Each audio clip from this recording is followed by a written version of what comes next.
Entertaining, highly competitive game in the Bay Area. We're going to get there. Welcome in, David Lloyd, Nicole Bresto here with you. Sports went a little Game 3 crazy Saturday. 4 Game 3s across hoops and hockey. To entertain the general public, I am told. We already told you, wait till you see what happened in Edmonton. We got to start in Golden State, though, to show you what else happened in that game besides Anthony Edwards. Just going to say it, I think his ankle might be just fine. Reminder, no Steph Curry in this game. He still has a hamstring, and it's hurt. He will miss, like, this is the second straight game. Second quarter, T-Wolves up 7, make it 10, Julius Randle. That man missed the first 4 threes he took, not that one. It's a 10-point lead. Jimmy Butler is 6'7". Rudy Gobert is 7'1" on a bad day. Advantage to the short man. Warriors down just 1 after the made free throw. Then the next Warriors possession, 6'7", Jonathan Kuminga again going at Gobert. Making it look easy. The Warriors were 0 for 5 from 3 in the first half. This is their first playoff half without a made three-pointer since 2007, but they still led by 2 at the break. Now in the third, Warriors down 1. Butler moving past Anthony Edwards. Warriors up 50-49. Then 5 minutes left in the third. Timberwolves down 1. Edwards going to make it a 1-point lead for his team. Then Buddy Hield kicks it out. Hield passes it to Butler. Corner 3. He made 2 of those, 33 points. Warriors up 5. It was 67-62. Then this moment, and again, I'm just going to say it. Anthony Edwards, who sprained his ankle in Game 2, I think the ankle looks just fine.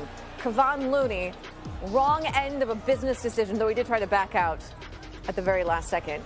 Too late. Add that to the collection. Timberwolves down 3. Hield crossing up the defender, drilled the 3. He was 4 of 8 from 3. Warriors were up 73-69 after 3. Now in the fourth, Draymond Green to Kuminga. Kuminga had 30 points off the bench. Warriors up 2. Butler loses the ball. Persistent, though, stays with it. Then somehow hits that wide open 3. Maybe it's because he was wide open. Warriors up 5. Then Green turns it over. More on that in a second. Timberwolves grab it. Edwards lays it in. Timberwolves had a 1-point game there. Then Edwards going to hit a 3. Take a 2-point lead for there. Timberwolves now up 4 off the Warriors turnover. Julius Randle to Gobert. Felt like we were picking on Gobert earlier. We're not going to pick on him here. Timberwolves up 7 after the made free throw. And then there is Edwards knocking down this 3. Game high 36. It was close, but enough from Minnesota. 102-97. They take a 2-1 series lead. In part because that man absolutely took over in the second half. 28 of his 36 points all came in the second half. Third most points in any half in Timberwolves postseason history. Trailing Sam Cassell, 2004, and some guy named Anthony Edwards. Oh, that's right. He did that last year against the Suns. Just trust the work, man. I feel like one thing I never lack is confidence. So if I got that, I'll be all right. At the end of the day, as long as one of us scored with a Timberwolves thing across our chest, I don't care what it is. I don't care if I pass it or not. Yeah, it don't really matter. I think just playing off the ball is better for me playing versus this team because everybody is locked in on the game plan. They got a pretty good group of guys that's locked in on the game plan. Like you said, it's a championship DNA team, so they don't make too many game plan mistakes. Oh, he was brilliant. JK played one of the best games of his life. It was fantastic to see, and you can see how necessary he is in this matchup, especially without Steph. You know, we're having a tough time getting free, and you know, he's obviously capable of, giving us some points, getting to the rim. And I've said it a couple times to you guys. I've just been impressed with the way he's handled things the last couple of weeks, with the way he's stayed ready and put in the work, and it paid off tonight. Hello to Kendrick Perkins. Look, the Warriors are now down in this series 2-1. They do not have Steph Curry. In his absence, who or what do they need to step up and change? Well, look, Jimmy, we asked for Jimmy to be more aggressive, and he did that tonight. Jonathan Kuminga came out. He gave some great minutes and was productive offensively. He had a 30-piece. But when is Draymond Green going to step up without Steph Curry? That's the question. Some are wondering, in Game 2, was he trying to get ejected on purpose because Steph Curry wasn't playing? And then tonight, You have the assignment of stopping the number 2 option on Minnesota, which was Julius Randle, and he finished on your home court with a triple-double. And you fouled out. You did absolutely nothing to help your team. We know that Draymond is not going to score, but the fact that he disappeared defensively and he's supposed to be that leader and now this team need him the most without Steph Curry, their best player, was a total disappointment. The fact that you can say about anyone, you did absolutely nothing to help your team is definitely not the direction you want to be talked about after a game. On the other side, you mentioned Julius Randle. You haven't yet mentioned Anthony Edwards. When you think about how those two played, your thoughts are what? Nicole, there's certain people in this world that just give you life, right, and confidence. Mothers do, by the way. Moms give you life. Yeah, mothers do. And happy Mother's Day to you, too, by the way. Early Mother's Day.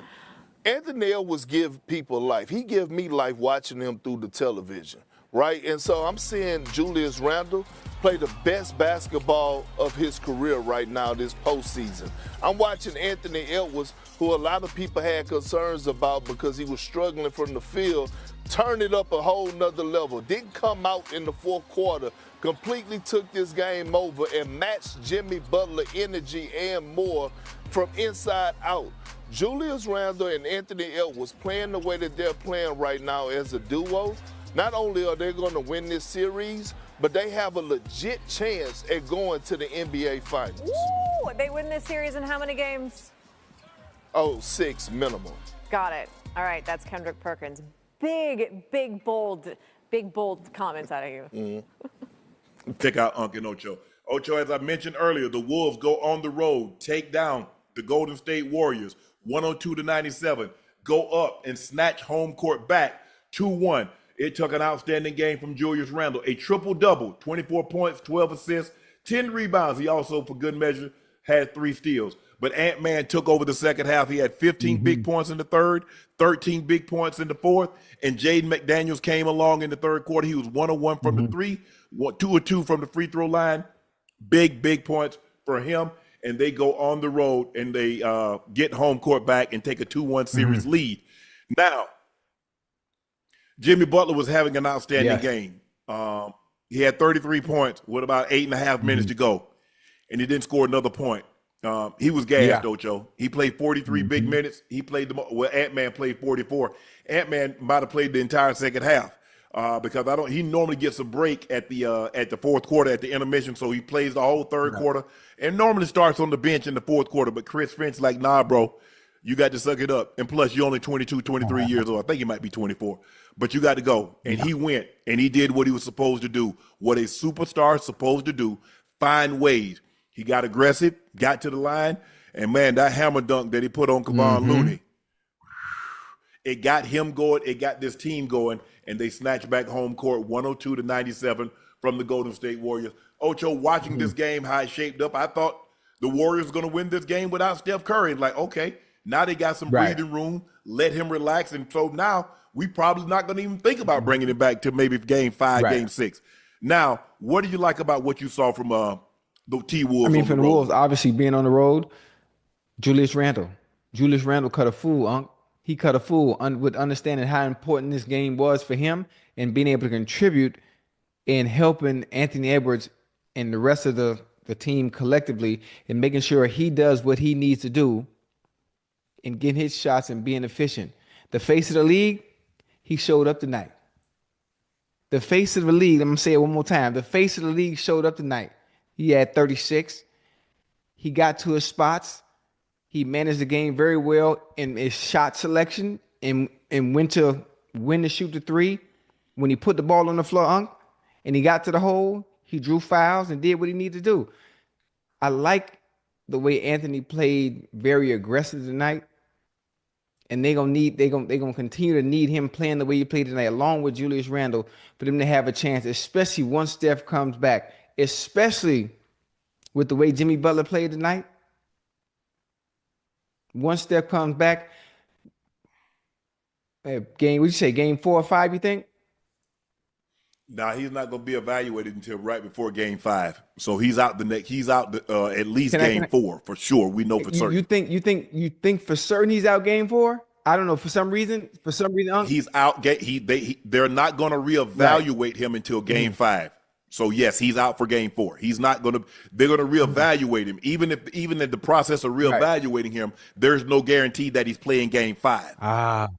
But there is a break between Game 5 and 6. There's a 3-day break between Game 5 and 6. But we might not even get to a Game 6 if they don't win one of these next 2 games. But there won't be a Game 6. What? He'll have the entire offseason to get healthy. Hey, Jimmy Butler and Kuminga, man, they played real good. They played real great minutes. 36 minutes off the bench. Ocho, 11 of 18, 3 of 4 from the 3, 5 of 6 from the free throw line. He had 6 rebounds, 3 assists, 2 blocks. He played extremely well. He's +5, plus minus. He gave you 30 points off the bench. I don't understand something. And me as someone still learning the game of basketball, and I look at someone like Jonathan Kuminga come off the bench and have 30, 11 for 18.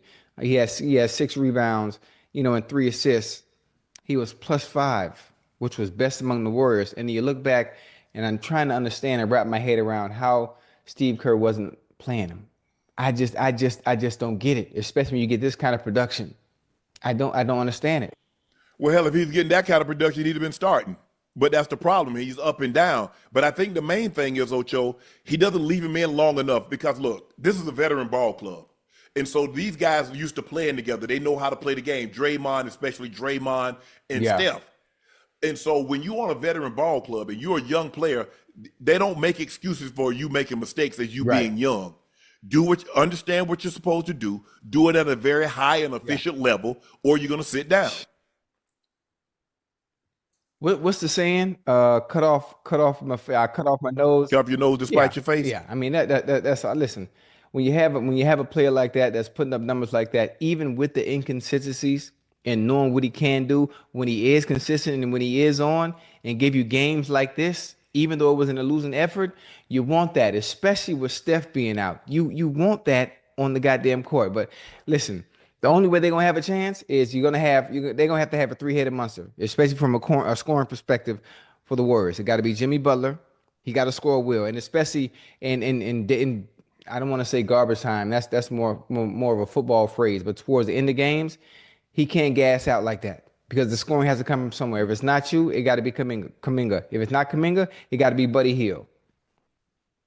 Well, the fact of the matter is that he has to play because, he and Draymond are really the two that initiate the offense. And as far as going and get their own shot, it's really only Jimmy. So if you take him off the court, where are the points going to come from when you really don't have another guy that can go get his own shot? Now, Kuminga had it going tonight, and maybe in the future, that's something Steve Kerr has to look at. And he says, okay, maybe I can give Jimmy a blow here or there. But I don't think tonight he was willing to chance it. Because Jimmy did have it going. He looked really, really good early. He was getting to the free throw line. But that's what happens, Ocho. I mean, and when you hit that wall, it's a wrap, huh? Yeah, it's a wrap. It is. Ain't no coming back. And you see, he didn't score another bucket for almost 8.5 minutes. But also, he don't have the legs or the energy to do so because they was contesting everything. And then you talk about Jimmy Butler having to be in because there's no one else that could put the ball on the floor and create their own shot. Hell, I seen Kuminga do it a few times. But that's what I'm saying.